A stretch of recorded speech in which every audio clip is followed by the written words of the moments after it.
Welcome to Bonehead Weekly. I could not be more excited because I've actually wanted to get you on the show for a couple years, and you said yes, which means that you screwed up. So I mean this in the best way. We have BJ McDonnell. Thank you so much, director of Hatchet 3, but also Studio 666.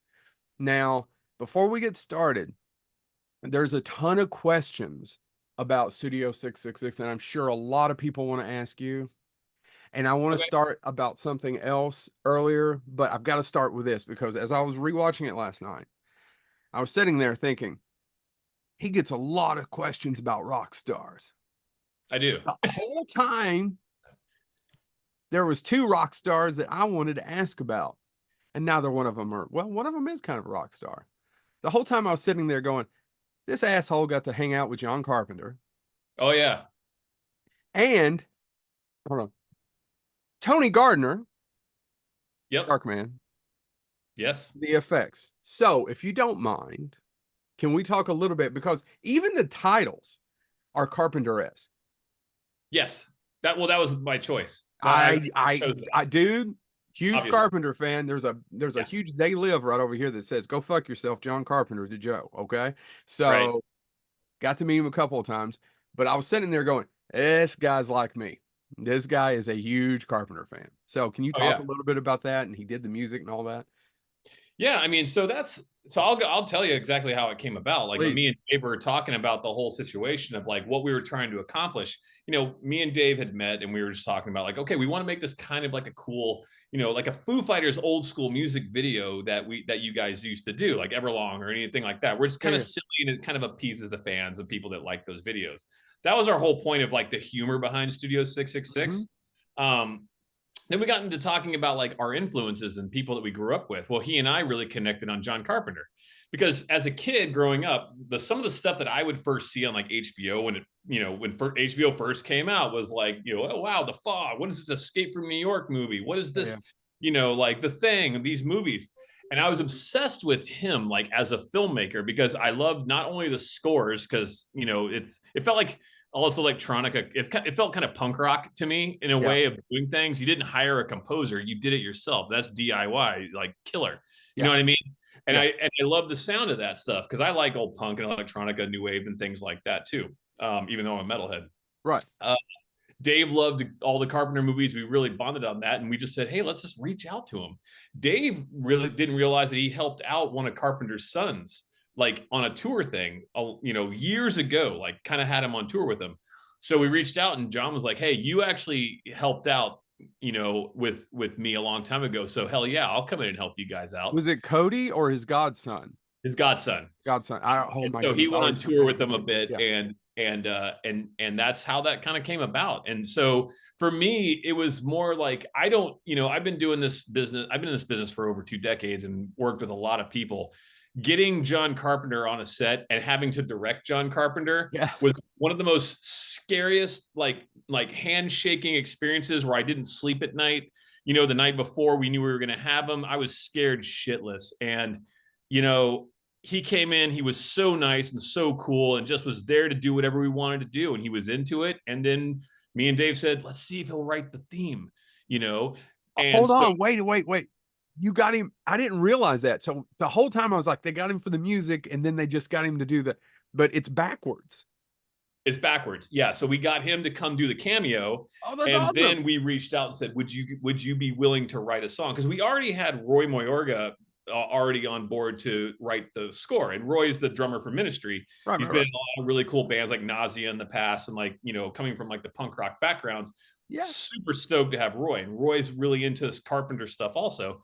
So Carpenter wrote the theme song, and then Roy took that and made the rest of the score kind of surrounded with that being our theme. Because a lot of times you see these movies now, these horror films that are like all the sound score is this droning, what I like to do is when I come out of a theater, I like to be humming the theme song, like Jurassic Park. We all know that. Back to the Future. We all know that. You want to have a theme. And a lot of people, you kind of lose that nowadays. And I really cherish when people go to that, goal of making music, because music is a huge part of the movie itself. Yeah.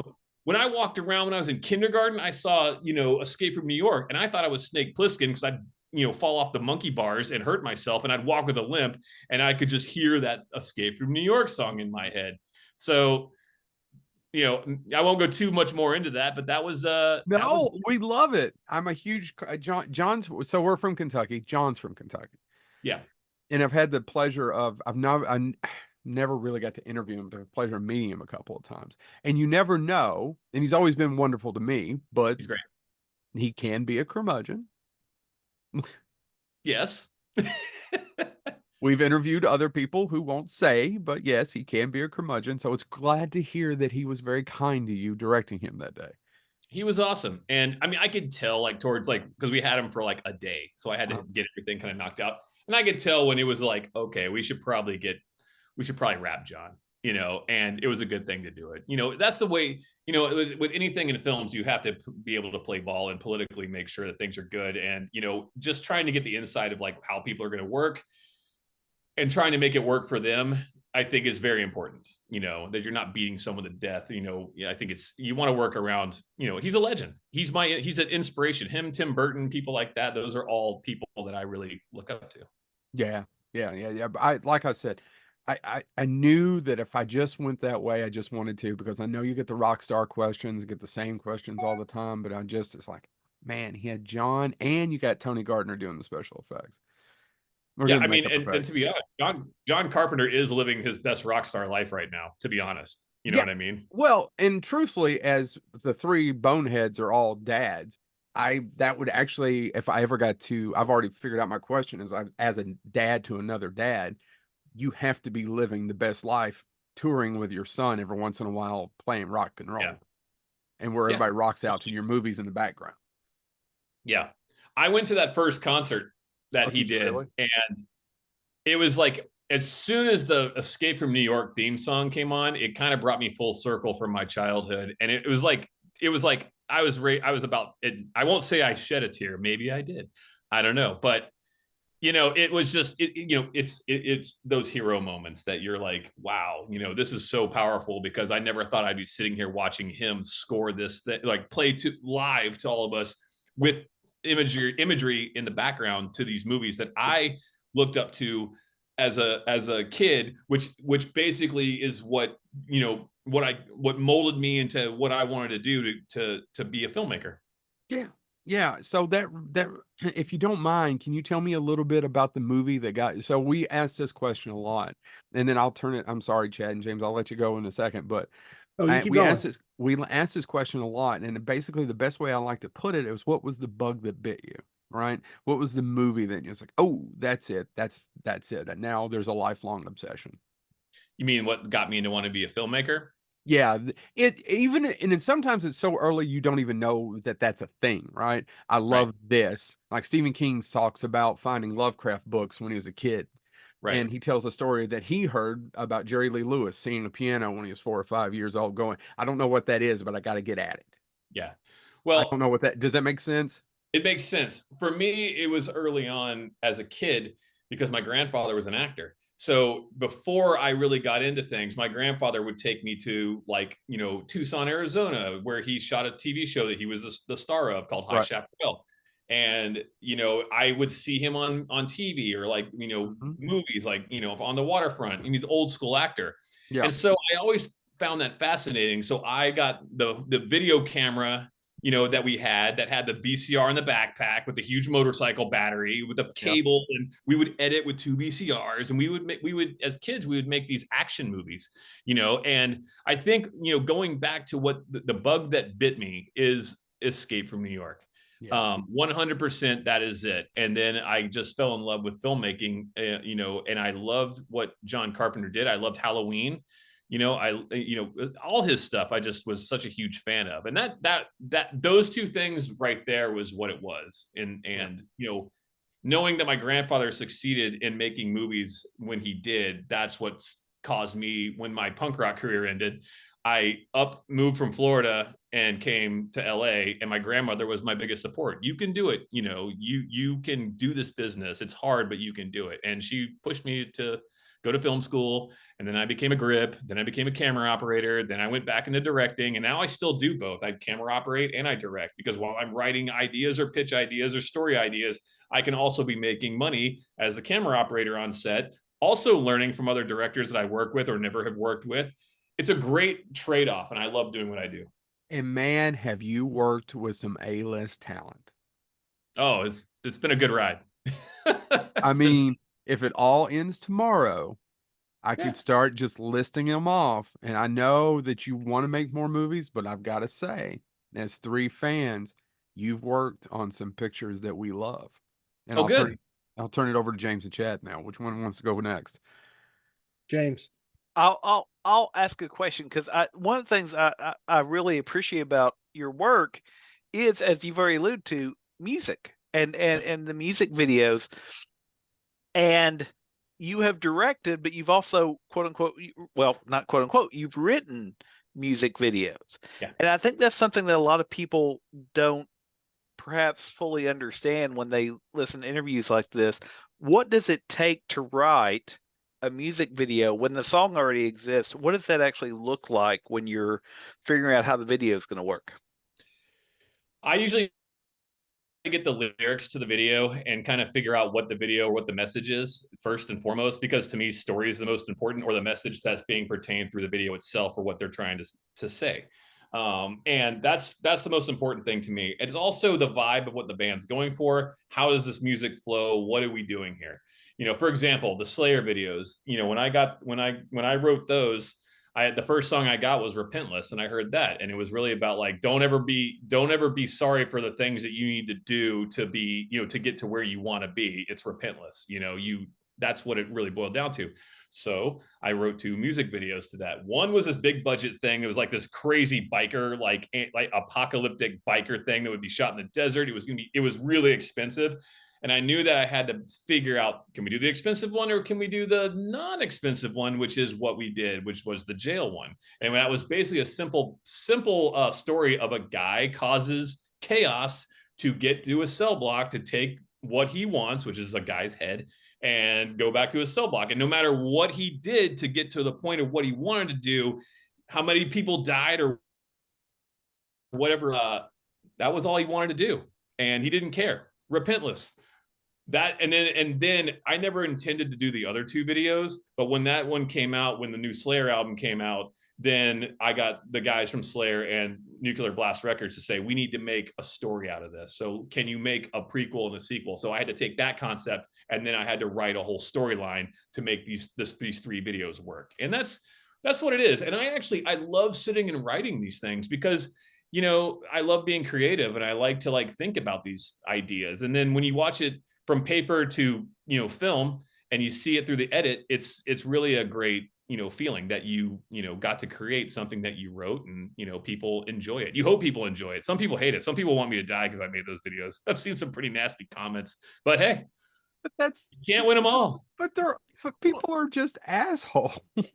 Well, yeah, and it's one of those things Can that shit on it. We're nobody. So I don't care. It's you know what? Hey, if you do what makes you happy, that's all that matters. That's all that matters, man. It's all that matters. Well, and I think we've had, or I always reiterate this battle cry. If nothing else, there is something that exists in the world that didn't exist before you made it, right? And I think that's. But I do want to say, for those that may have never saw these videos, seek them out, because people may say bad things, but if we pay attention to IMDb ratings, these are above. It's 8.5 stars, 8.5, 8 point. I mean, that's. I don't know where Citizen Kane sits right now, but it's that's 8. Any time you can get above 8 out of 10 stars, that's pretty good. I'd take that as a win. Yeah, and I'm really happy with those things, because a lot of the stuff that I direct is written by somebody else, and I just come in and I work with the actors and things. But when you actually get to write the thing and you see it come to what it is, it's really, that's more my style of what I want to do, and other future films that I'm trying to, that I'm working on, and pitch ideas and things like that. It's more of those kind of feels and vibes. I'm more of an action guy too, to be honest. I love horror, but dude, action films are something that it's just, I love those things. Or the pure cinema a lot of times. Yeah. 100%. I think with the action films, they're one of the pure forms of, it takes you out of reality. Yeah. It just puts you in the moment, into the movie, no matter how insane what is happening on the screen, it will pull you out of whatever shit you're dealing with at the moment. I think that's where action movies honestly have that unique specialty that sometimes other films don't. Yeah. Yeah, I'm right there with you. I will pick an action film over most other films if given the choice. Me too. I mean, and I usually, for my career, I lean towards the action or the horror films. You know, like sometimes you can't pick and choose what a DP calls you. It's like, we got a romantic comedy. You're like, well, I guess I need to make some cash. Here we go. You know, but and sometimes you get some really good romantic comedies. But it's really more for me, like I get so excited being on sets too, the camera operator, whatever. If we're blowing shit up or cars are flipping and things are getting crazy. It's just so exciting because you go, what other person gets to come home and they go, hey, what'd you do today? Oh, we flipped a car 7 times. Yeah, if I do that, it's a bad day. Some puppies. Yeah. It's a great job. I'm not gonna lie. I love my life. Well, you mentioned romantic comedies, and I literally was looking at your IMDb page because you have done so much. But are you going to ask a Pumpkin question? I am going to ask a Pumpkin. I knew it. Your list is an uncredited grip on Pumpkin. I told you we would go deep, didn't I? And I have to say that movie's on my DVD shelf. It's over there. Nice. Oh, I'm a huge Christina Ricci fan, so. But that's one of those movies that I'm fascinated in some ways that it got made just because it is an odd, I guess, romantic comedy, but there's so much that's going on in that film. And so I just was like, oh, you were a grip on that. Yeah. I was just curious about working on that.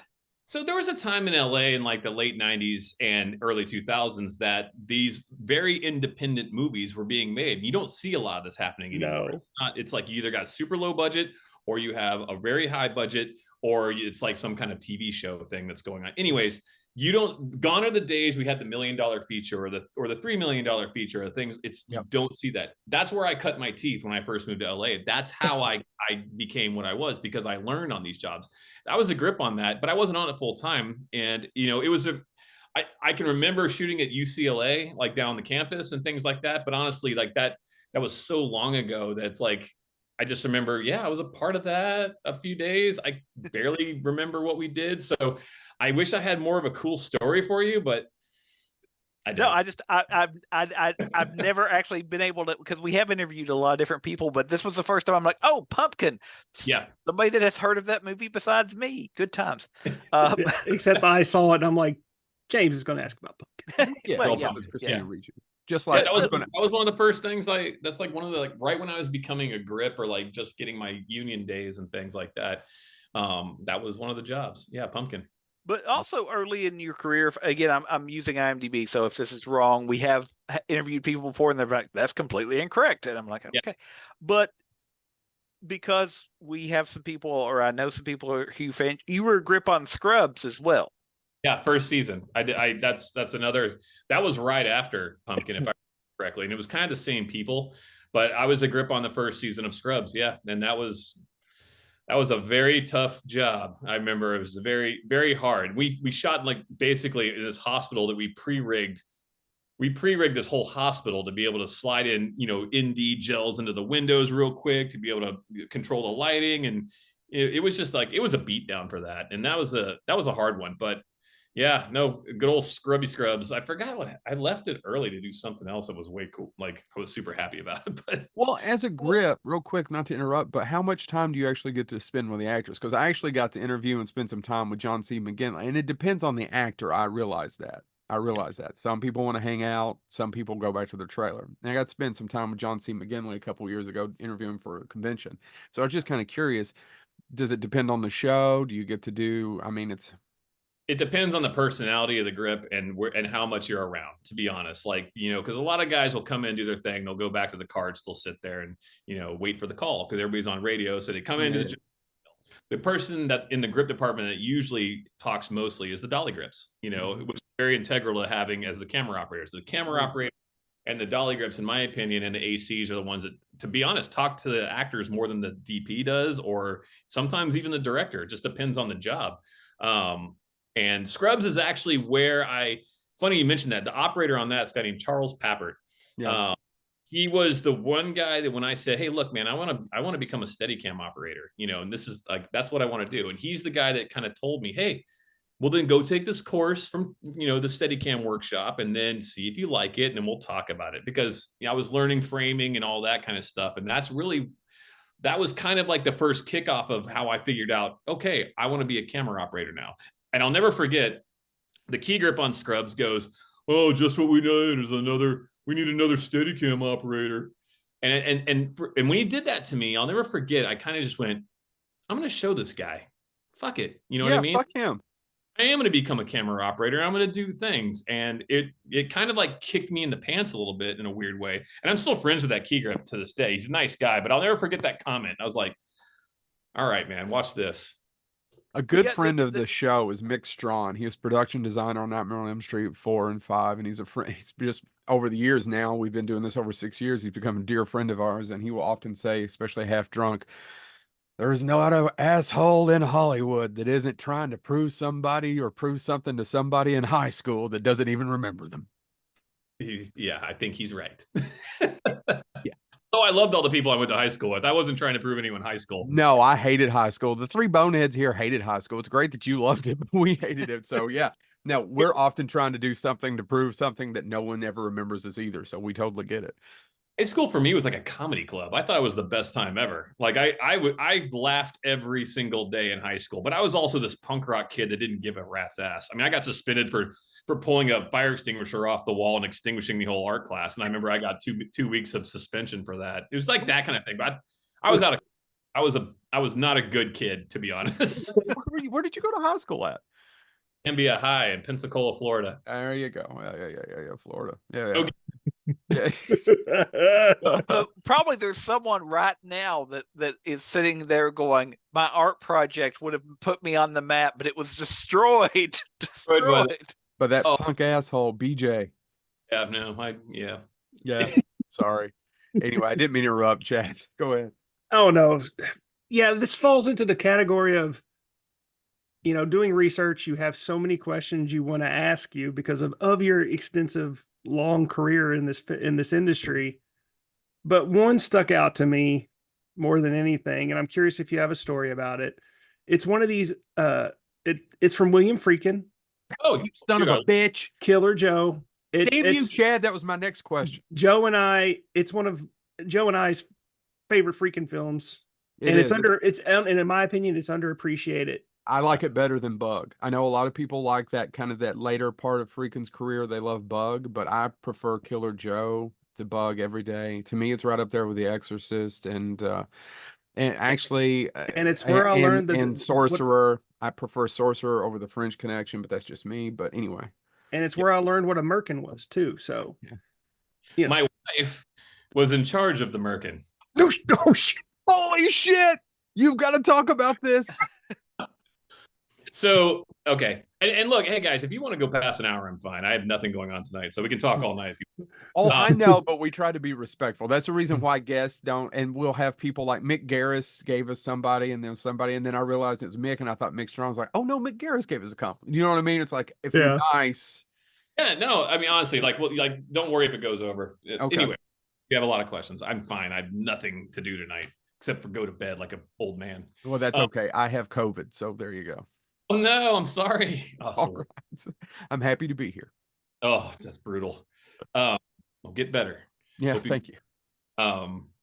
Friedkin was amazing. And it's one of those things where I heard when I got the job, first of all, it was Caleb Deschanel who called me. And it was funny because I'm not a big, huge, like, oh, it's this DP, it's that DP. I'm just kind of like, again, like, whatever, So I remember I was on this job and I get the phone call from Caleb and I'm like, oh yeah, who's this? Okay, blah, blah. And I go to the DP, this guy, Scott Keevan I was working with. I said, hey, have you ever heard of a guy named Caleb Deschanel? And he goes, what are you talking about? Have I ever heard? He goes, it's the guy that shot the Black Stallion, and he like the Patriot and all these other movies. And I was like, oh, okay, cool. Well, Caleb called me and asked me if I was available. I was like, yeah, I get home. I was on location. I was like, yeah, I get home at a certain time, like, 2 weeks. Let's talk then. So I don't hear from Caleb. And then I call him and I go, look, man, I'm looking for work. I might have another job. Did you want me or not? He's like, oh, no, I do.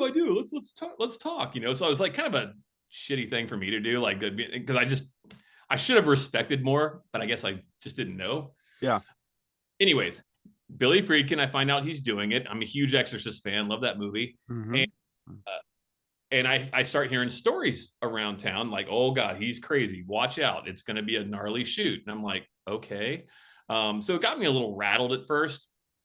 And I mean, there was we got on set, and I remember it was the first digital job that Caleb had done, and also Billy. And he was like basically ripping the producers, like, if this camera doesn't work, Mo, if it doesn't work, I want you to go buy some rope and hang yourselves. Like, he would say weird stuff like that to the producers, and we'd just be like, holy moly. Like, he was saying that. And it kind of was frightening at the time. So it came down to the fact that he would only do 1 or 2 takes. If something wasn't right, he'd move on. I'd be like, hey, Billy, look, man, we just did a take, and we just realized there was a reflection of one of the lights in the background in that car, in the truck. And it's in the movie. If you watch closely, you see it. And he goes, oh, whatever, Mo. Everyone knows you need lights to make movies. Moving on. And he would like always like want to do like these 8-hour days. He'd be like, Oprah's on, Mo. We got to get home so I can watch Oprah. And he would have no chairs on set. He'd have Apple boxes. There was one time where he fired a blank gun without telling people to get the actors to jump and startle. There's a lot of things I can't say on here, and I wish, man, just like, because it just wouldn't fly nowadays. Let's just put it that way. And we're not talking 30 years ago either. No, we're talking like it would not fly, and I don't want to taint my man, in a bad light. I thought it was kind of amazing to be a part of this old school like process and see what he did, because you can't do that nowadays. The things that he would do to get the actors like into a mode, you just can't do it. And it's just like, you would get like HR called on you, not like touchy feely grabby or nothing like that, but just stuff that you're like, whoa, hold on, but the actors agreed to do it. They always like, it wasn't like non-consensual. Like, he would ask him to do something. He would do something that you're just like, whoa, dude, that you can't do that, but he got the effect.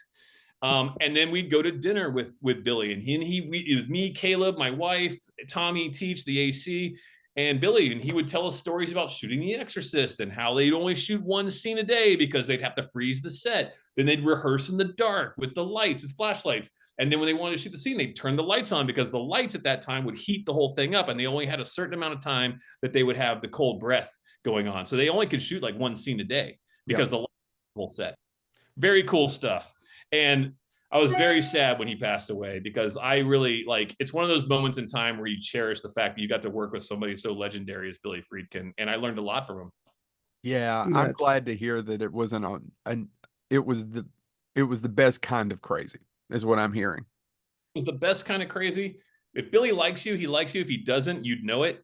And I got along great with Billy, but Billy's also a no bullshit guy. Like, he'll know if you know what you're doing on the job. He'll know like, I can trust this guy, or this guy doesn't know what he's doing, and he'll let you know like full on. But my wife, going back to our Merkin conversation, please, we always try to get on jobs together, and we were down there, and she got hired on to Killer Joe, and she was in charge of making sure that Gina Gershon's Merkin was nicely brushed, and that I'm sorry. Yeah. She also was in charge of the chicken bone scene, with making sure the crumbs are in the right spot and all that. Okay, so I will tell you one story that's really funny.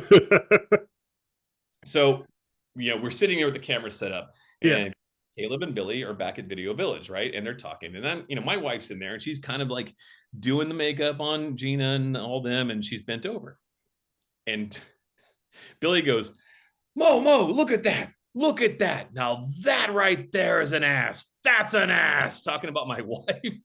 And Caleb's like, Billy, no, that's BJ's girlfriend at the time. And he's like, oh no, he's lucky man. Blah, blah, blah. It was kind of like the best thing I loved about that. And my wife laughs about it. We're like, oh my God, he loved my wife. We'd always, it was funny. We'd just go to dinner, and, he would just always like chat her up, and it was great. We had a great time. That's fantastic. And it sounds like to me she knew that it was just who he was, and just as a compliment, and just thank God you weren't shooting Sorcerer with him, if you've ever heard those nightmares. No. That would have been bad news. We were on stage mostly, so we were okay. Right. Yeah, yeah. You weren't actually going to get killed. There was no death involved. I mean, there could have, Could it have was been. it was a wild set. Okay. So bouncing back and forth in all these movies, Oh boy. well, no, I just, you're in something, you're the camera operator in a movie that I love, that I don't particularly is not as crazy about the sequels, but The Collector. Oh, I was going to bring up The Collector. Those are underrated. They stick This, with me.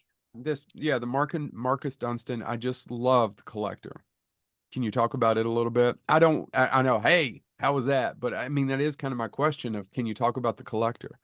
tell you my experiences with it, and to be honest, it was so cool because at that time I had been going through kind of a gnarly breakup, and I was just now starting to see my now wife back Yeah. then. This is a long time ago.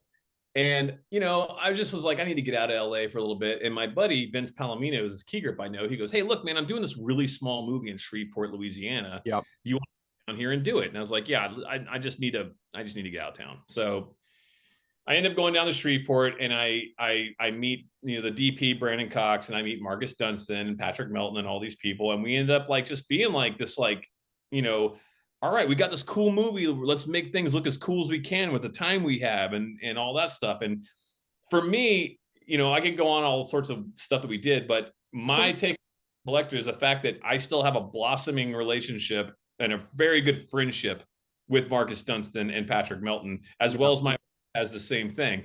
To me, when I look at The Collector, I just go, I made like one of my best friends on that job, and I talk to him every night. I love him.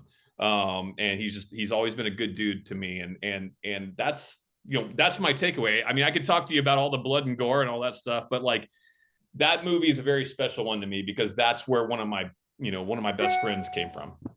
No, it's one of those where and we would love to interview them too. And they of course they've worked on other things that I like, but that movie works so damn well.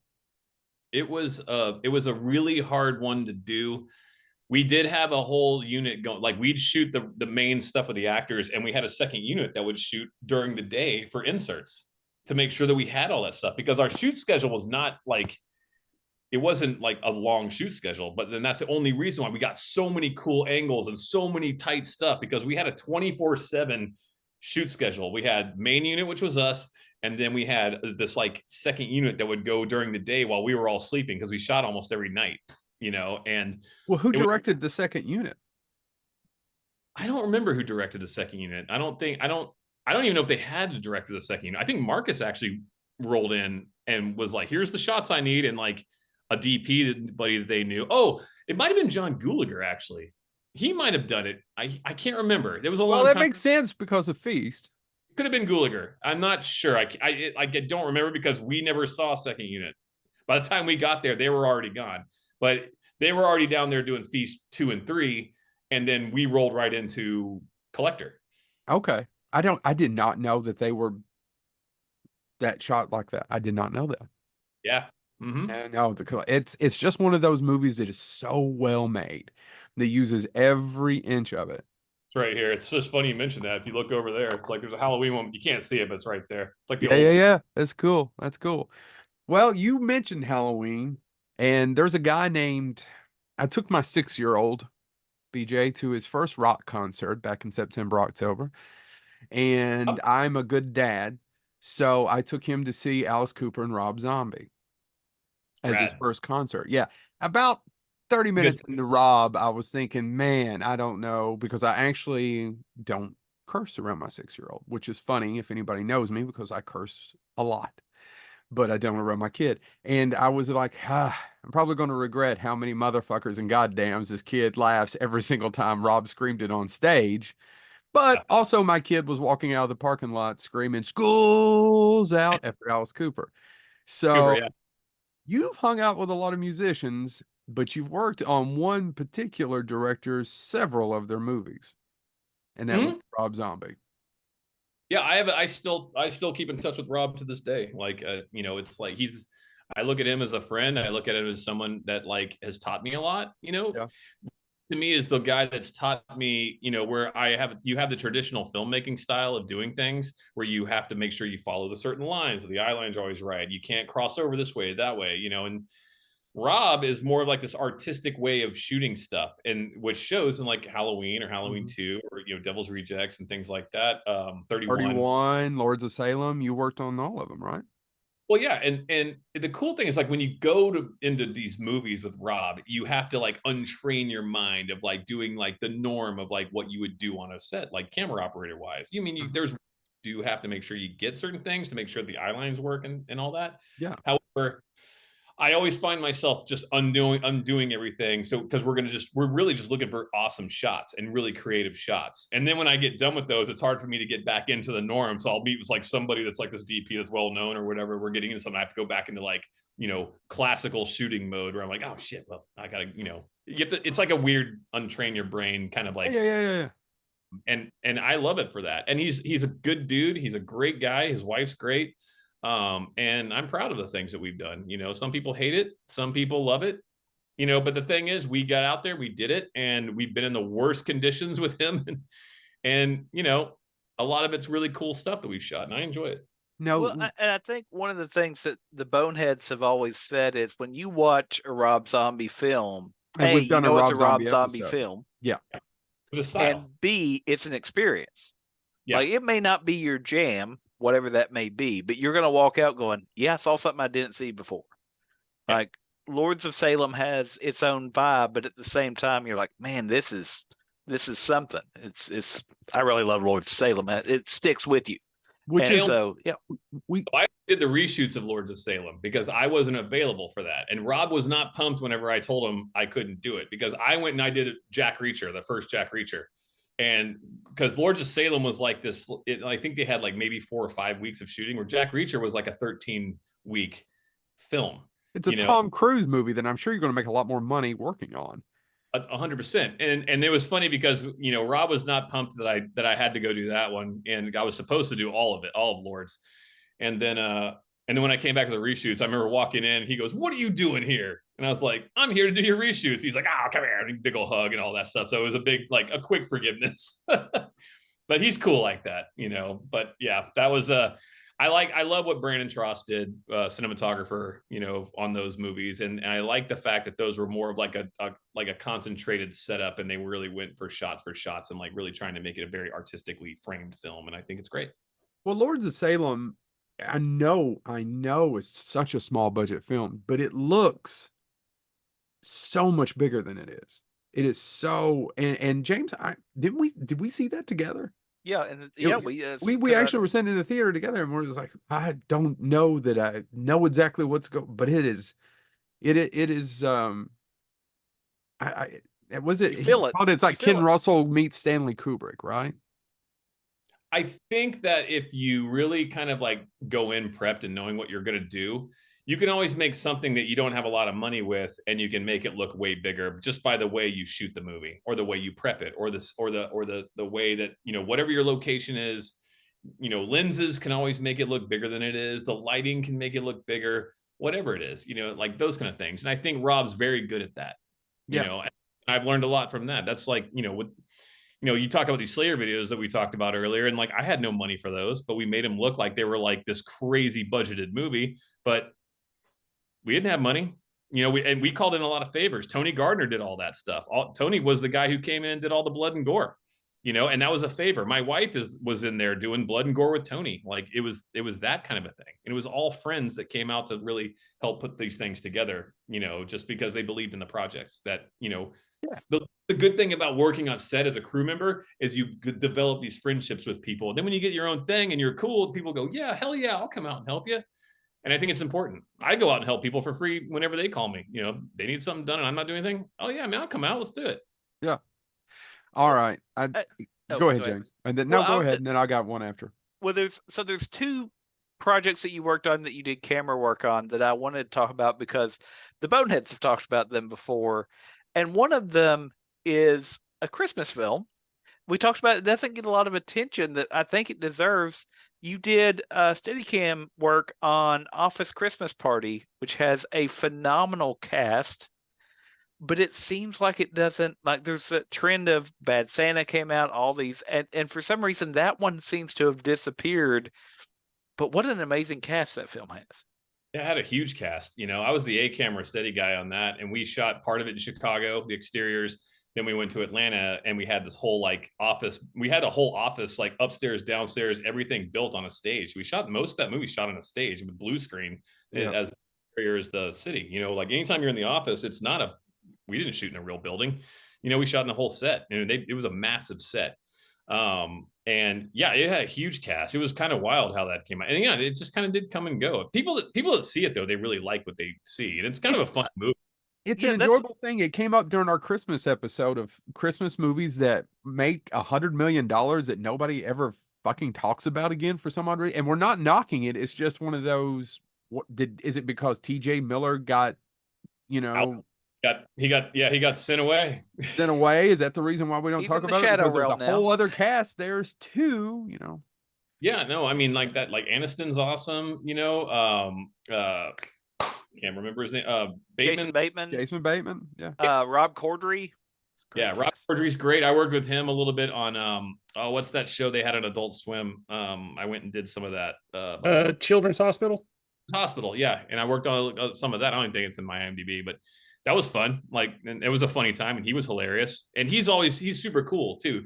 My wife was making these pins that were like kind of like a little political and things like that. And he saw them. He goes, "Dude, where can I get those?" So he bought a couple pins, like lapel pins, for my wife. He's super cool. It was that was a crazy film though. It was a hard one. Oh really? Yeah. It was a lot of ideas floating around from people. I'll put it that way. When you have that big of a cast and that much talent. Yeah. We had a quick moment before this, and BJ, you said something. He was like, "I have a good way of politically answering questions," and you do. I love that about you. I don't love it about you. I want you to just tell me the dirt, but I get where you're coming from. I hope this may be a complicated story. It may be nothing. But so the Boneheads watched a film that a lot of people hadn't seen, but as I was looking, as soon as I looked up IMDb, and I was like, "Oh, I've got to ask a question about this," because I think its release was delayed by about 2 years. Director writer had some issues. The Evil Within, Michael Berryman. Oh, dude. You did additional study, and by the way, that's one of those films that is visually striking. So I had to ask a question about The Evil Within. We watched that 2 years ago for our Halloween thing, didn't we? Yes. And so it's a film though that is visually just striking. When it hits, it hits. I've never seen it. I don't even know where you see it. That was like really, really early on in my Steadicam career. I just remember it was a very strange experience shooting that one because it was one of the Gettys that directed it. And, it was crazy because in his house, when you open the front door of his actual mansion, he had a freaking pterodactyl skeleton, a real one, in his house. Jeez. Like you open the door and there was it wasn't a fake. It was a legit, like in a museum, pterodactyl skeleton in his. And he had all these arts, like these Van Goghs that were real, just hanging up in his kitchen and weird stuff because of his family, the Gettys. Like they have all the art collecting and everything. I live right by Getty Villa. But it was a weird shoot because he would come, we'd shoot a thing in the morning, he'd disappear, not knowing what he's doing, politically answering that one. And then he'd afternoon. So we'd kind of be like, well, okay. We didn't know when we'd shoot, when we're not going to shoot, what's happening. We do these weird things. He had this giant spider that was built, and I don't remember what happened with that. It was just I don't even know if it made the movie or not. Oh, it's in there. That's what I said. It's occasionally. Did you have to order that? How did we get that? I ordered it. We had to order it. They did have it because it actually has Matthew McRory's in it, who also was in Rob Zombie, some of his film. But Kim Darby's in anyway. But I ordered it through Amazon. I didn't go through any obscure thing, but it just popped up one day, which probably tells you a little bit about the history of what movies I order, since I also have Pumpkin on the shelf. But anyway, it was like, oh, you might be interested in this. And I had met Michael Berryman actually at the first Scarefest convention, the local convention here. And when I met him, I was wearing a Christopher Walken shirt that said "Don't make me go walking on you." And Michael Berryman actually kind of he shook my hand. He goes, "You know the thing about Christopher Walken is he's a marvelous dancer." I'm like, "I actually did know that." And we ended up having a conversation. So Michael Berryman automatically gets my attention. I'm like, "Well, it's a Michael Berryman film I haven't seen." And then I read some of the background on the director. I'll just say it that way again, trying to keep that politics going. But I was like, I've got to see this film. And Andrew Getty? Yes. Yeah. Okay. That's right. Yeah. And but like I said, it's visually striking. If you're listening to this and haven't seen it and like Michael Berryman, you should check it out. But it is a visually striking film. And like I said, yes, the spider does show up. But I don't know that I could tell you the plot at the end. I don't even know what we were shooting half the time. It was very strange. And I know it took I don't know if it took like a year or 2 years to make, but it was it's just like when he'd get like a certain amount of money, he'd be like, oh, okay, I want to shoot this thing. And then they'd shut down. And then that was very that's not what you do in LA, or in filmmaking. Usually you don't shut down, try to reconvene and do more and then come back, everybody goes away. You want to try to keep everything together and try to knock it out. It was weird. It was a very strange experience. It's funny. You guys are asking some many questions that I don't get or things in my life. And I'm like, oh yeah, I did do that. That's weird. Hopefully that's not a bad thing. It's not. It's actually kind of fun to go down memory lane. I actually enjoy it. Good. Chad, do you have one? Because I've got one when you were done. Yeah, I'm going to go for less obscure this time just because. Don't steal another one of mine. You already took my damn bill, freaking you son of a bitch. You have worked on so many Seth Rogen films. And I'm assuming you have a relation with Braden Trost, the cinematographer, because he's but I'm just curious, do you have any, because I mean, This Is the End, The Interview, those are some amazing comedies with crazy plots. I was just curious if you had any stories about working on those movies. This Is the End. I only did a little bit on that because I was prepping Hatchet 3 in New Orleans. And our schedule, Brandon asked me to come do that whole movie. I couldn't do it, but they were shooting that in New Orleans. And I just happened, our schedule, when I was down there in a hotel, doing storyboards and things, our schedule got pushed. So I was like, hey, if you got other days, I'll come in. So I did go work on that for a bit while I was in a pushed prep for Hatchet 3. Yeah. To be honest, my favorite thing that we've ever done is The Interview. It's a good movie. It is. Movie. I think it's really awesome. I don't think you could make that movie today. And you couldn't make that movie then. Yeah. Well, it's funny just because it's our neighbors, when all that went down, the whole North Korea thing, it was my neighbor's like, hey, are the North Koreans going to come? Are they going to come after you because you were a part of that? I'm like, no, dude. I mean, come on. They're not going to come after me or anything like that. Sure enough, they did go after, our information, and we did get hacked. It was weird that we actually did a movie that was addressed by the president of the United States at the same time. It's a that got recognition by the president. It was very strange. But what I love about that movie is most of the Seth Rogen things that I've done or we've done is all just been handheld and this and that. But we actually went out to make a real, classically traditional shot movie. And I think technically it's a killer film. It looks awesome. It's funny.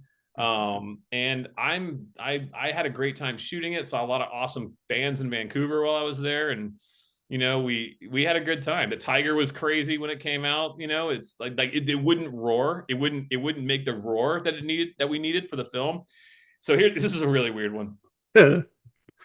So these guys from I don't know where they had the tiger. It was almost somewhere mid Canada, but they drove all the way to Vancouver to bring this tiger. And because we had this tiger sequence, and it was everyone's like, don't look at the tiger. It's very dangerous. It's going to kill you. Well, they open the trailer up, and this tiger rolls out of this thing hi, guys, what's up? It's hey, I'm a tiger. It's really so weird. And so, we all were afraid of it, but then we're like, oh, it's the nicest tiger in the world. So we're doing the whole thing. We're doing the whole, all the scenes, and we couldn't get it to roar. And weirdly, the trainer goes, all right, guys, what do you guys need? Well, we just need it to go we can put the noise in sound design later on, make the roar. But can you get him to just open his mouth and make that look? He goes, I got one trick I can do. And just, just guys, roll camera. All right. Okay. So the trainer goes off, and we're kind of watching. The tiger's there on a leash, and The trainer takes his shoe off and takes a sock off. And then he pees. The trainer pees in a sock. He walks up to the tiger and he rubs the sock in the tiger's face and walks away. And the tiger goes and makes this like face. So in the movie, when you see the tiger roar, it's because he just rubbed all over his face. So there you go. There's a story. I've got to go back. I think I would roar as thing well. now. I think I would. I mean, I would probably be screaming too if somebody did that to me. So I agree. Very weird. I've never seen that done on set before. Oh, Well, well, it's like find that out. I thought you were going to go. I had no idea where you're going, but rubbing piss in the face was not what I was thinking. Neither were we. Nah, yeah, I don't blame you. It's like Mr. Ed, somebody's going to shove something up the tiger's butt. We didn't know anyway. All Good. right. So there is someone who I would love to get on the show. He has his own podcast, directed some movies in the 80s that now not only do I love, but I've transferred it on to my 6-year-old. You got to work with Joe Dante. Oh yeah, that was another short stint though. That was damn it. Yeah. and that was a 3D film. We came in. I did Steadicam on that. Is like the sequence when like this family's moving into the house or whatever. Like that's where I came in because it was mostly all traditional style, but they needed a Steadicam shot, and so I came in. And Scott Keevan, the DP that I've worked with in the past, he was shooting that, and I came in, and luckily it was the one job where the Steadicam didn't have a camera that was the size of like this room that I'm in, because the 3D rigs are so big and so heavy, it's miserable. And unfortunately, I had to like endure that trend when everybody was shooting 3D. It was like the worst thing. It's like I think it shaved off about 10 years of my career. Cameras. It's 2 cameras up and down or like this with a big, huge, heavy mirror. And so Steadicam's heavy with one alone. 2 cameras with a giant, heavy mirror, and you're cabled up is a miserable experience. But the whole was cool because they had a company called Paradise Effects that made this little teeny thing with these SI2K like lenses, very small, compact thing. And I thought that was super cool that Joe Dante had this camera that wasn't going to kill me as the Steadicam guy. And that's what I liked. And he was very nice. I remember he had awesome hair. Yeah, absolutely. Does.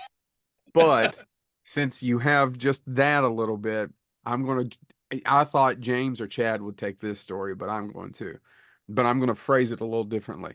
What went wrong with Jonah Hex? Oh man. Okay. That's a big, so. There's a story. Good. Politically talk about. Okay. I don't want to get you in trouble. I don't want to. It's basically, they shot Jonah Hex in New Orleans or Baton Rouge, or I forgot where they were. They did the whole, and they hired the director of he was an animated director that did like Horton Hears a Who or something like that. And he wanted to do a live action thing. Well, the original guys that were supposed to do that was the guys that did Crank. Mm-hmm.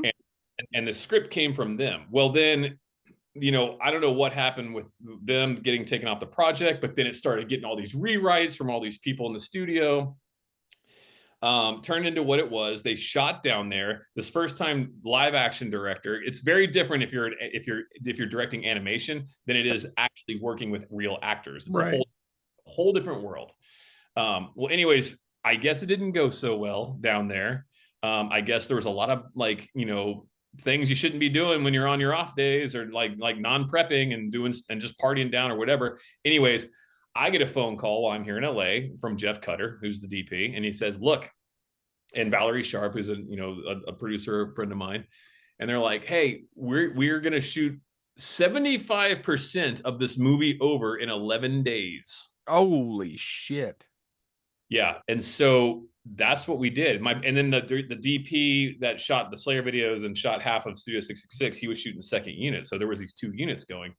So that's what we did. We went and we shot 75% of Jonah Hex that was trying to save the film in 11 days. And that's the problem. So when you see the town and all this stuff and it's on fire, all that crap, that was Baton Rouge. But like most of the other stuff is all like, we shot in Simi Valley. We shot it, over in LA Center Studios downtown, like with the ship set. We had that down there, and we shot all over the place in 11 days. It was a brutal shoot, and I just remember, I think that they hired that director because it was like, oh well, Tim Burton can go from like, doing animation to doing live action really well. Let's give this guy a chance. And he just didn't do a good job. So then they brought in Francis Lawrence to direct it.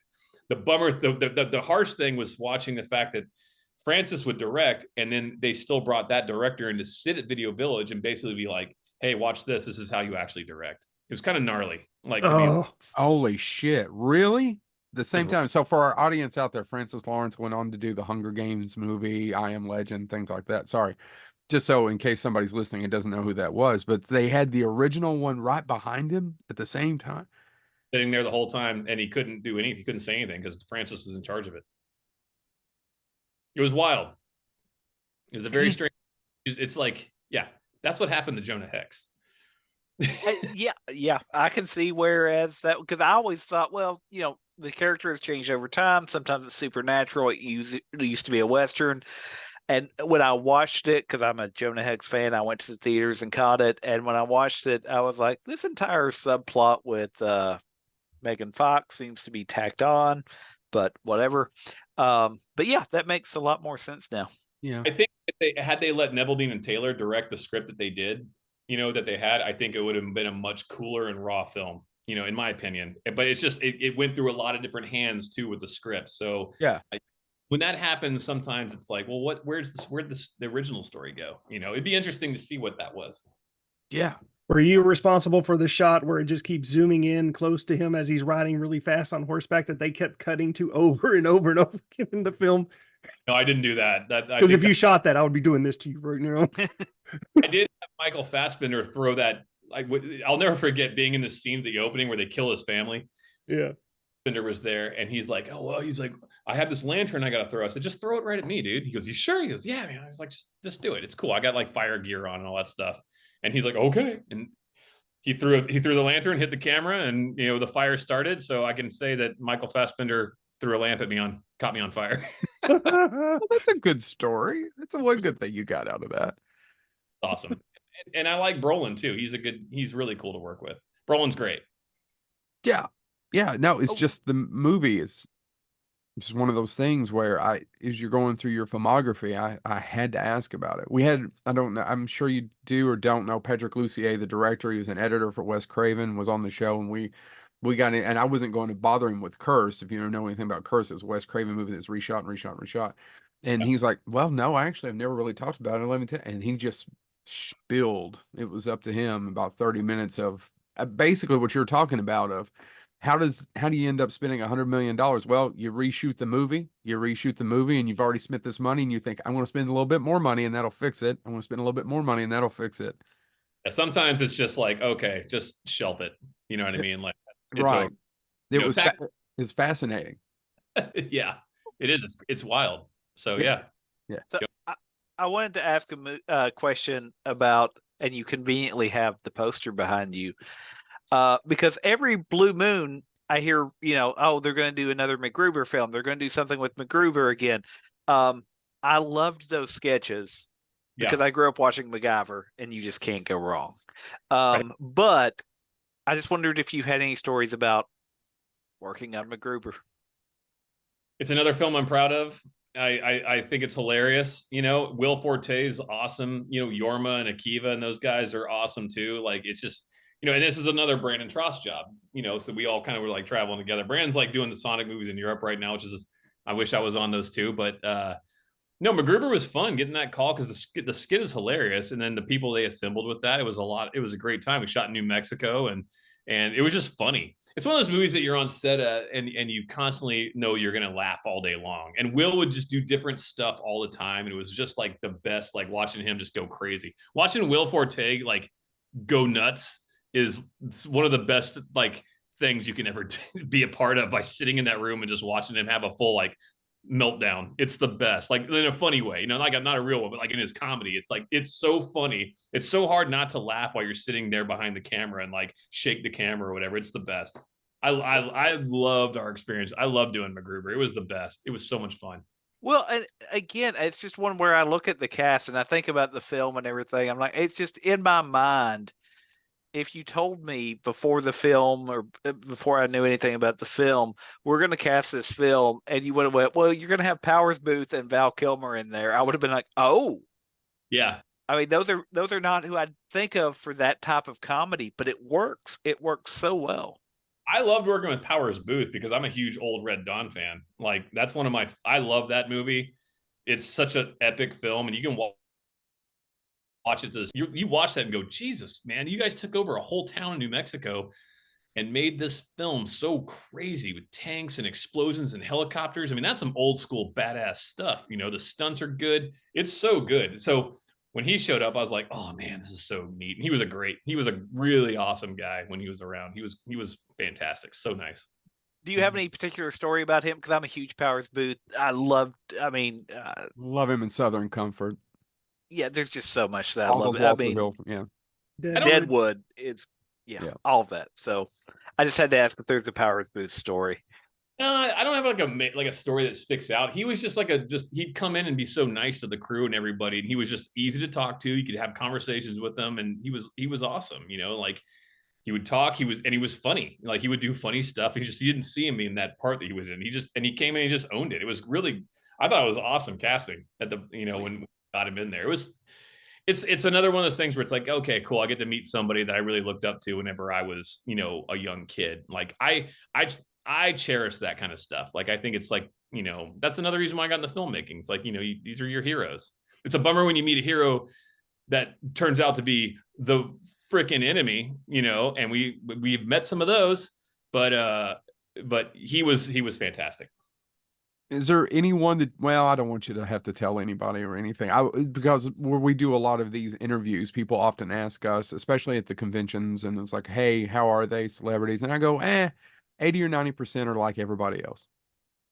And then there's about 10% that are assholes.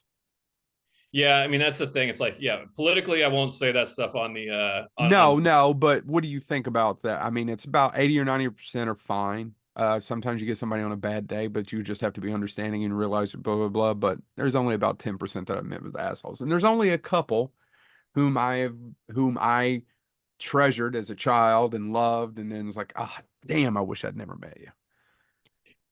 I've had some really crazy moments where it's like, yep, you just totally squashed my dream of who you were, or like I'm totally, and it's a bummer because it's like kind of just tarnishes like the things that you liked when you were, watching these films, and you're just like, man, I've met with musicians too that completely made me bummed out, and I'm like, fuck, you guys were like heroes, but now I'm like, ugh. Which one's worse, musicians or actors? You can answer that. I think, well, I mean, I've had way more experience with actors, for the most part, a lot of them are fantastic. But I mean, look, you do run into some pretty horrible people sometimes. And yeah, absolutely. And there's where I've worked with somebody that's been awful once, and then I see him again on the other side. I'm like, oh God, I got to work with this person again on this movie. And they come out to be somebody that turns out great. And you have to kind of step back and go, I don't know what was going on in their world at that time. Right. Yeah. During what was going on, and I don't even know, but for some reason they're great. Yeah. Well, I think it makes me think about the flip side of that. I am an uber nerd, and I used to go to a lot of Star Trek conventions, and it was Connor Trenier, but he was quoting Jonathan Frakes, and he said before he started doing conventions, Jonathan Frakes told him, listen, when it comes to fans, 75% of them, they go to work, they do all this, they're fans. They love what you do. They're going to show up, they're going to ask for an autograph, they're going to, want to know some behind the scenes stuff. No big deal. About 15% are going to be a little more obsessive. Yeah. And he goes, and then it's the remainder. It's that last 5 to 10% that are going to make you nervous. They're going to, they're going to be, are you done chewing that gum? Can I have the gum? Can I, and I always think about that. That's probably the flips. There's those ratios are probably the same, right? Of people that are just one way or another. Look, you don't know who you're going to run into, and at conventions, it's like you got to be careful because you're meeting people you've never met before. You don't know what people are going to do. I mean, the world's crazy right now. Mm-hmm. You got to really be kind of watchful of that, and that's the reason why I don't really ever go to conventions either. Like I just don't, I never go to them. I just, but I feel like I go to a convention every day when I'm on set. Oh, you should totally do some conventions and do some signing. You have the career for it. Yeah, I'd be like, oh, yeah, no. Oh, well, all right. Well, I was gonna say, and to Joe's point, just we've already talked about Jonah Hex. So you worked on Shazam. I'm just looking at thinking about the comic book films that you've done. Obviously, a ton of Marvel ones, Ant-Man, Avengers, and then also, as I've already alluded to, my Star Trek nerd coming out here. You worked on Star Trek Into Darkness. Oh yeah, And, yeah. and yeah, I was about to say, do you have any stories about Star Trek Into Darkness? Because I'm a huge nerd. It was kind of cool because we like in the very beginning of that, they go to that planet that has all the vines and all that stuff, and it's like this weird stuff, which was built out where they built the old Spruce Goose down in Mar Vista. That whole set was down there, and it was weird because it was the first time and the only time I really ever shot IMAX, and that was and it was kind of cool. And then JJ came out and we were talking about the shots and all that, and we were on a crane, and it was just weird because the camera's so big, and it's so loud. What it is, it's just like it was an experience with the set builds, the set designs, like inside where they built the Spruce Goose is where they did the ship to ship thing, and where they come flying through the airlock and they go sliding across the floor. Yeah, we had stunt guys that would start in cables from one end to the other, and they were going so fast in there that was like it was scary how fast they were going, like in that thing. So it's those kind of movies where it's just kind of neat where you get to see like the process and what it takes to make the movie magic of those things. It's not CGI people flying through the air. It was stunt guys. And then they would fly, then they'd drop the line so the guys would hit the floor and roll. So they were tight, hauling ass, and they'd go zoop, and the guys would go and roll across the floor. I love stunts. I love all that stuff. Again, action movies like we talked about. Mm-hmm. So to watch like the process of like what it takes to make these like certain things happen. And it only lasts for what, like a couple, maybe like 2 seconds in the movie, 3 seconds possibly. Mm-hmm. With all that, but you remember it because it's an effective scene. But it come at me, and I had the camera and I had to go whoo, and pan it when they went by, and they were going so fast. It was like whoa, and you'd have to go to try to keep them in frame, and it's just like a blur where they get right up on you. Well, it reminds me of we interviewed Kane Hodder briefly, and we've seen him several times at conventions. And one of my favorite quotes, he was quoting somebody BJ has else. no experience with Kane. Yeah, I'm sure. But sorry, I was being a smart. But one of my favorite quotes, and I think he's quoting somebody else, but he said, if somebody told him, if you're willing to throw yourself down a flight of stairs, eventually somebody will pay you for it. And I thought that's pretty good advice if you want to be a stunt man. If you're willing, or a stunt person, if you're willing to throw yourself down a flight of stairs, eventually somebody will pay you for it. I'm like, that's good advice, I guess. I met Kane Hodder before any of the Hatchet movies. I met him on Devil's Rejects. Yeah. And he's stunt coordinator, right? Stunt coordinator on that. And I found out a weird thing about him is that he can puke on command. He can make himself vomit, which is really weird. So he thought he knew that I'd get a kick out of that. So he would do stuff like I'd come out of the restroom and Kane would be running full speed at me, going Bleh! And like puke. He comes to Scarefest, has probably grown into the second or third biggest horror convention in the United States, and it happens to be in Lexington, Kentucky. Yeah, and it's right behind Texas Frightmare and probably Monsterpalooza, Son of Monsterpalooza, and he's there every year except one. So I do the main stage. So to say that we spent some time with Kane over the years is yes, but I don't have a negative story. However, I will say he has a really great sense of humor that I feel that he turns off when that camera's around, when he's being interviewed in a lot of other places. He's kind of goofy in a good way, that he's always protecting that image of him as either Victor Crowley or Jason.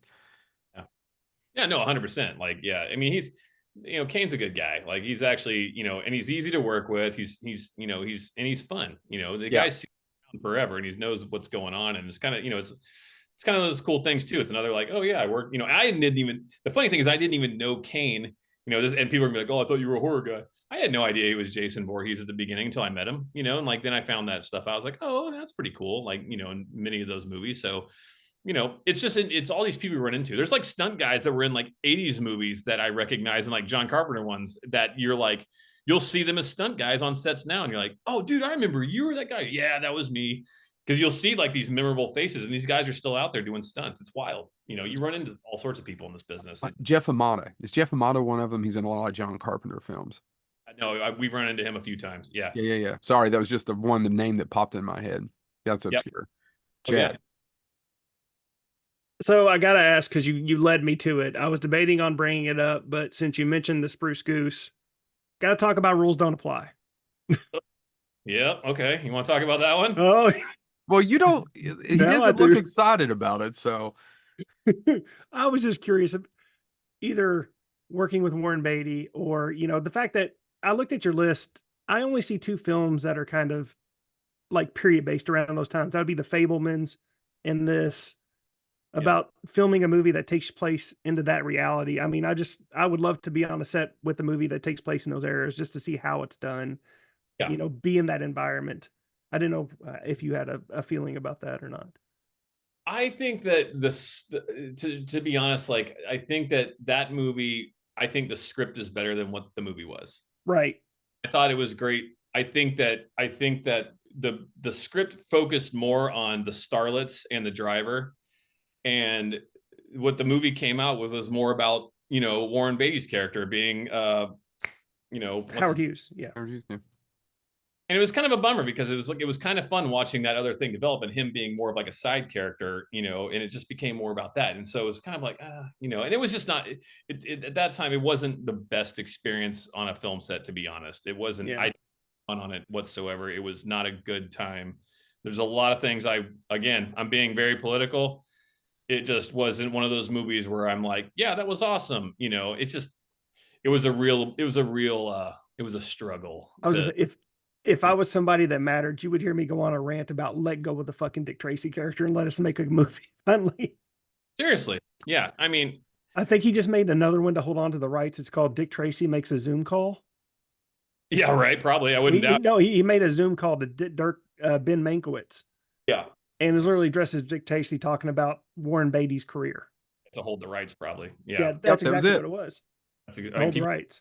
Like they do, like when they have the rights to something, they'll make some short thing and say, "Oh, we did it," and so I got, I still get to hold on to it. 5-minute Zoom call. There's definitely a loophole. I think the Weinsteins did that with Halloween for a while. Yeah, they did some stuff like that. Yeah, no, that was a rough. I will say, out of that though, I loved Annette Bening, and I got to work with her on Naiad, and she's a gem of a actress. She's awesome. I love her. She didn't marry well though. What's that? I was just joking. I said she didn't marry well though. Well, no comment. Right. But it was just there was Lily Collins was awesome. Alden was great. What's his name? Matthew Broderick was really awesome. Like there was all these really amazing people that were on this cast, and it was right. And the movie just got forgotten because it was done wrong. It just was. It wasn't, in my opinion, it wasn't what we were. If you would have made the script that we had, it would have been really cool. But it became more about Howard Hughes, right? And I wanted to see the story about the starlet and the driver that was trying to make it. Yeah. All right. I know you said we could run all night, but I don't want to take up all your time. But I do want to ask about. And I do have one more very important question. Oh, you go ahead, Chad. No. I will wrap on this one. I will wrap on my most important question. The two things I kind of want to. So my kid loves Shazam. I like it too now because I think I've fallen more. I liked it when I first saw it, and now he just loves it. He just loves it. Is there something I could tell him? And later tomorrow morning when he wakes up, going, Dad talked to blah blah blah. Because I've spent time with Tom Kenny, who's the voice of SpongeBob, and my kid 2 years ago said that's impossible. He lives under the sea. You never talk to him. He doesn't even believe it. He could show up to these things, and he's hung out with people, and it's just Dad. It's not cool. You know what I mean? Because I'm Dad. Yeah. Shazam, I wasn't supposed to do Shazam because they shot that in Toronto. Yeah. And it's really hard because the union rules and things like that, it's hard for a DP to bring someone from the States up to Toronto because they have their own guys. Yeah. Well, so me and Maxime Alexandra and David Sandberg, we all did Annabelle Comes Home. No, not Comes Home. Well, the second one. You worked on several of these movies, by the way, which is my second question. Well, it was the second Annabelle, and Yeah. it's awesome. Creation. Annabelle Creation, yeah. And we made a really cool horror film, out of the Annabelle story. I'm really proud of that. I like what we, in part 3 also with Gary Doberman. He's awesome too. Yeah. But Maxime and them, they got Shazam, and I was like, oh, I want to do it. And Maxime's like, I can't bring you to Toronto. I was like, man, darn it! Like, I really wanted to be a part of that. It sounds like a fun movie with you guys. Then I get a call like a month later. Can you come to Toronto? And I'm like, I thought you couldn't bring me. He's like, I can't find anybody up here that I really want to work with, but can you come and be the B operator, Steadicam? I'm like, I don't care. I'm like, yeah, sure, let's go. So I went up there, and eventually some things happened, and I became the A operator because the A operator got the local guy got let go, and I ended up taking over as the A cam Steadicam, and then we had another B operator come in. But it was great because it was freezing cold, and Zach Levi playing Shazam, I had worked with him years ago on Spiral, this movie Spiral, and I got to know Zach really, and he's still a friend. And so it was kind of cool. I didn't tell him that I was going to be there. So when he shows up in the Shazam suit, he's all doing his thing, and we're doing the test stuff. And I just I came up and I walked up to him. And I said, "Hey, dude, hit your mark." And he goes, "Oh, no way, man!" Like, it's in this big, like, puffy, like, Shazam suit. Yeah. You have a big hug, and so it was kind of cool. It's just everything kind of comes in a fun, full. You get to see the friends that like you made in the past. And I still talk. I talked to Zach last week, and seeing how he was doing, and I'm proud of Shazam 1. I really am happy that I got to be a part of that, and I think we made a really cool movie. And I think David Sandberg did a great job and a great take on it, because out of the superhero movies, this was finally something that was really good for the kids. It was very lighthearted. It had a lot of heart, and I think that at that time when that came out, it was fresh that everybody got to see this. It was a fresh take on a superhero film. The guy finding his powers, and my kid loves it. I bought the one sheet to hang in his room. We put it up over the Christmas break. So I just had to go there because I like it too. I like it too, because my kid loves it, and it's just enough, right? There's just enough darkness. Oh yeah, and just enough, and there's some killing, and there's some just enough. It works on a lot of levels. It does. It really does. He did a really good job with that. But it gets scary. Go ahead. It actually got there's moments where it gets pretty spooky, and especially for whoa, and I thought that was kind of it was fun because that was like a horror part too, with David Sandberg being a part of this. Yeah. Got to put some horror into this, and I thought it was really neat. And Mark Strong, the guy who played, guy, I love him in the Kingsman movies and all that stuff. So I was really stoked when he came on board, and he was he's just working with a really cool professional. I thought he was great. Well, kind of echoing what Joe said, and this is a weird thing, but again, I just want to say how much that movie means, because my son, it came out on DVD, Blu-ray, etc., and it was, oddly enough, and the reason I remember this, it was after there had been, unfortunately, a shooting at, I think, Walmart. It was when there was an active shooter in a Walmart, and my son had actually developed this fear of going into stores. Oh wow! And I said this. Oddly enough, it was Shazam that got him to go back into a store, and it was Supermart, or the mini mart scene. Yeah, well, and it was, and actually the deal was he had seen the movie, it had came out, but he wanted his own copy. Oh. And so I used that scene, and I said, "Listen, son, Walmart's right here. We got to go." And he was young. I mean, it wasn't like he wasn't 15 or anything, but he was young. And I was like, "But we'll go in. We'll do it quickly. We'll go back to the electronics section, grab Shazam, and we'll leave." Yeah. And he was like, "Okay, I can do that. I can do that." But I remember it so much because it was, I'll do it for Shazam. And so that movie has a place on my shelf forever now, because he's no longer afraid. He was young, and he was, it was the first time he had seen on the news himself that sort of thing. And so, but as soon as Shazam came up, I was like, "Oh, it was so cool." So anyway, so I appreciate your work on that. That was week 1 of shooting. Honestly, we shot that whole sequence, and I remember it was -5 degrees out. It was freezing, and we were all in these big puffy jackets. It was like we were on the thing. You couldn't tell someone's face. it was everybody wearing these big puffy jackets, and you had to put pieces of tape with your name on it so people knew who you were, because it was just all a sea of black coats. It was freezing cold, and it was wild. I had a great time on that job. We had a really good time shooting that, and met a lot of really good friends over in Toronto, and a really great crew people, and it was just a great time. Yeah. All right, Chad. Oh, Okay, can I fit in yeah, one more James quick question? and then Chad. And I hope this isn't Chad's question. I know you've got some stuff upcoming, but I won't touch on that yet. I don't know if that's what Chad's going to do. But I wanted to ask about Malignant. Yeah. Again, Malignant's it's got so many cool scenes in it, and there's somebody that listens to our show, and I know he loves Malignant, so I knew I had to ask a question about it. Do you have any stories about Malignant and working on it, and what it was to film that film? Anytime I get to work with James Wan, I'm happy. And because James, I model a lot of the way I feel like how I would direct on set is the way James is, because he's very open, friendly, and very good. And he creates a very great environment. Even though a lot of the stuff that we're shooting is completely dark in nature, he makes the crew feel good. And it actually, it really rubs off. And I think that's very important as a director to do that stuff. So I really respect James in that. He's a great storyteller, visually knows what he wants. And he's just a lot of fun, and I'm very happy he got to be a part of that world. Malignant was crazy, it just, I mean, we had an actress that had to do everything backwards, and so she would run with literally their hands back like this, and she'd okay, you gotta run and put your hands through these jail bars and grab this person, and this girl would run, and we'd do takes where she'd run and find a person and bring them and hit their head against the bars, and it was really impressive stuff. And she was kind of a contortionist too, which was kind of neat. But she would wear, she'd have the fake, the comatose girl's face where you could see part of it with a jacket. She'd have that facade on. Then you'd have the creature's, head there. And it was just seeing the animatronics of that was pretty neat.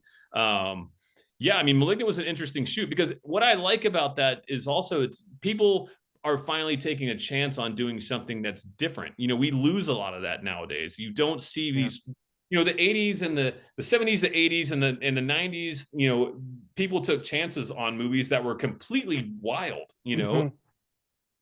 You get flooded with, it's the slasher. Here comes the guy that's going to kill everybody in the cabin. And here's the one house thing. And here, it's just it gets repetitive to the point where I'm like, oh, what are we watching?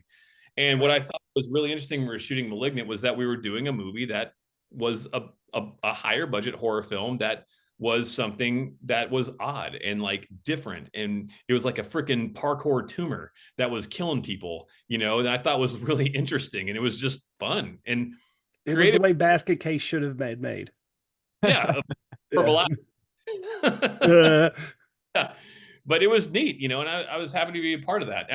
We did the cop scene that was really neat. We did that crazy shot with a 10mm lens, the motion control where they're doing this stuff. We had it all planned out, and it was just a really cool experience. I'm proud of being on that film too. It was just a neat thing to be a part of. I was originally supposed to do a camera on that. I went to go direct The Collector Part 3. That went away, and then when I came to LA. The DP was like, dude, just come on, come do C camera. I was like, yeah, dude, I'm ready to come back on there and stuff. So I got a lot of work on that one. It was good. Yeah. I was Collector 3 though. I'm sorry, but the Malignant is the only kind of fairly decent budget horror film that gives Mike Mendez the director, a cameo in the front of the movie, whom I've tried to get on this show for 3 years. We know some of the same people. I can yet get him to commit. Oh, well. He should definitely come on here. It was funny getting I remember he showed up. I was like, holy shit, Mike, what's up, dude? And he's like, oh, we're gonna kill it. We killed him and crushed his hand and had them screaming. I remember, I shot that. Well, you just reach out to him and say, there's a chubby guy in Kentucky. You should just say yes. Your social media friends, you have other friends in common. Just say yes. He's a good guy. He's very cool. Yeah, Mike's a good dude. All right, Chad, you get the last question. I know you're not going to be able to say a lot about this, but I just want to know, Tim Burton's my favorite director. Me too. He made my favorite movie of all time. You can't see it because it's dark in here. Ed Wood's right behind me. Yeah. So working with him on Beetlejuice 2, and also should I be excited because I just can't wait. 100% be very excited for Beetlejuice 2. Awesome. It's awesome. I got that phone call because they shot most of Beetlejuice in Europe, but they had to come here to shoot some stuff that takes place in the States, like where the town is. Obviously, you can see pictures of it online all over the place where the house is and all that stuff. I actually refuse to look at I'm refusing to look at anything. So I was actually, it was the job right before the strikes happened. I had come back. I did Fall Guy in Australia. Then I went to Rhode Island, did Good Burger 2, flew home, and I got this phone call from the producer, and she goes, "Hey, are you available to do the American portion of this Tim Burton film?" I said, and I wrote back, I go, "Is it what I think it is?" And she goes, "I can't say what it is, but I can say his name 3 times." And I said, I'm totally, I just call my agent right now, get this thing booked. I'm in. I said, because this was like, I get to finally work with somebody that I look up to. I have a couple, me and my wife have a couple Tim Burton original drawings here in my house that I've collected over the years. I collect a lot of art. I have some Clive Barkers and stuff too. I love that stuff. That's amazing. Have you got to spend any time with Clive? What's that? Have you ever gotten the chance to spend any time with Clive? Never met Clive, but I've been to his art studio where all his paintings are, and that's where me and my wife got 2 of his pieces. When we're done, I'll tell you a story. Okay. All right. Keep going. So anyways, so we make the deal. I fly out there, and this is another reflecting back on like, oh man, I hope that this isn't a don't meet your heroes moment. Yeah. And it was the best experience. And Jenna Ortega saw me because I cast her in Studio 666. Yep. She, so I'm sitting there. It's the first day. We're in the town. I'm on the street. She comes around on this bicycle, and she sees me, and I see her, and she goes, "No way!" And she like almost does this power slide and comes off and gives me a big old hug. And it's just kind of cool. Like I was like, "Oh, what's up, Jenna?" And I was like, because she knows I'm a camera operator too. She's like, "That's awesome! Holy cow! I think I'd see you." And I was like, "All right." So it was really neat reconnecting and seeing her again. And she's awesome in it. Everybody, I mean, I've got to tell you, Burton at the end. Well, let me just finish what I was saying. So we shoot. Then we're getting ready to go shoot another scene out of Vermont, and we're going to Boston. And then the SAG strike happens. Oh. Like, oh, we only had like 2 days left to shoot. No. And you can't cross the line. The actors aren't going to do it. No, we're not going to do it. So we all flew home. And for 6 months or whatever it was, however long this thing took, I didn't know if I was going to get to go back and finish it. But sure enough, as soon as the strikes ended, I got the phone call, jumped back on a plane, got over there and shot the rest of the American portion of Beetlejuice 2. And it was such a rad moment. The DP comes over, gives me a hug. He's like, "Oh yeah." And then Tim Burton came over and gave me a big hug. And I was like, ah. I don't get starstruck, but that's one of those moments where I was like, dude, this is so cool. I got to meet and work with somebody I really look up to, and he's rad, and that's like, it's like the John Carpenter's rad, and the Tim Burton, just like, I'm just so happy I got that experience. Probably will never happen again, but I got to have it. And I feel lucky and blessed that I got to be a part of the Beetlejuice, a little bit of the Beetlejuice franchise. That's awesome. You mentioned Fall Guy.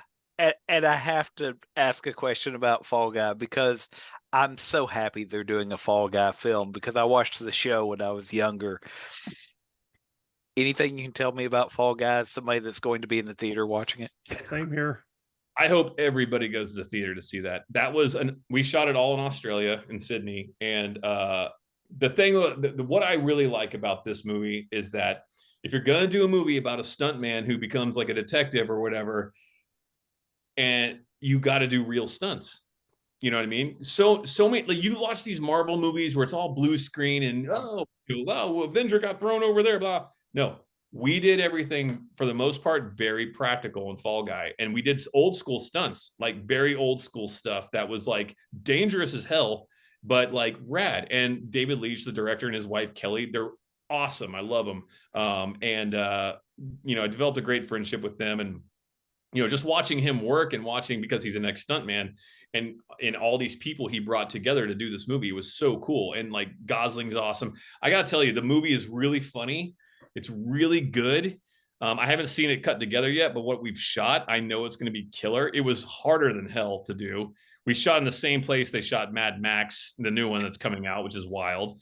And it just was like, it's just going to be a really great adventure. I'm very proud to be a part of that one too, because I did watch Fall Guy when I was a kid also. I thought it was the coolest show. I love the theme song, and Colt Seavers was always like hanging out in the tub at the end, like it was. So again, sometimes you get to work on these jobs where you get to be in that moment of something that you loved when you were a kid, bringing the John Carpenter up and that stuff. Like I emulated the shadow people of Studio 666 from The Fog. You sure did. I forgot to even bring it up. I was hung up on the credits thinking it, but yes, just that me and Tony Gardner, I specifically said, let's make these things like The Fog. I thought that was really cool. That really stuck with me when I was a kid. So you get to work with John Carpenter. Then you get to work on Halloween, where you're doing the scene where Michael Myers has the ghost sheet on, and you're sitting there going, dude, I watched this as a kid and now I'm shooting it, and then, there's all these, there's been many moments like Freddy Krueger, like when I got to shoot, Nightmare on Elm Street and see the glove and be a part of that was really awesome. And then The Fall Guy, I love that show. And now I get, those things mean a lot more to me because it's more nostalgic as a filmmaker and somebody that grew up loving these films. Right. So, and I'll shut up after this, but given that, if somebody ever asks what you would like to do and you're struggling with an idea, which I'm sure you won't be, but if you could just ever drop that you think there needs to be a update of the TV show Riptide made, I'd appreciate it. I miss Riptide. I'll see what I can do for you. Yeah, I mean, nobody's going to jump at that. I'm the only one that's like, Riptide needs to be remade. I need to see that. You're also the only bonehead that would say that. I thought you were going to be like, can we redo Manimal or Automan? No. Well, actually, I'll be honest. I'd watched that too, but no, Riptide is one where I'm like, the fact that they were like, okay, there are 3 detectives on a boat and one of them has robots. So I was like, I don't know what about my young brain went, this is the best show ever made.